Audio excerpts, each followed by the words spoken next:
YCP అధికార ప్రతినిధి శ్యామల హైదరాబాద్లో నివాసంలో ఉంటారు. ఏపీలో రాజకీయాలు చేస్తారు. చాలా మంది చేస్తారు ఇలా. కానీ శ్యామల స్టైల్ వేరు. ఏపీ రాజకీయాలు కూడా హైదరాబాద్లో, అది కూడా తాను నివాసం ఉండే కూకట్పల్లిలో చేస్తారు.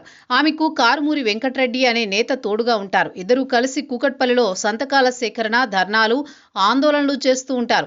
చూసేవారికి కాస్త వింతగా ఉంటుంది, కానీ వారికి మాత్రం కాదు. ఆదివారం కూడా ఆమె రాజకీయ డ్యూటీ చేశారు. కూకట్పల్లిలో తాను నివాసం ఉండే ఇంటి దగ్గర ఓ ప్లేస్ చూసుకుని కారుమూరి వెంకటరెడ్డితో పాటు మరో 25 మందిని పిలిపించుకుని ధర్నా చేశారు. ఎందుకంటే మాచర్ల మాజీ ఎమ్మెల్యే, ఆయన తమ్ముడిద్దరూ సాత్వికులని, వారిపై తప్పుడు కేసులు పెట్టి అరెస్ట్ చేశారని ధర్నా చేశారు.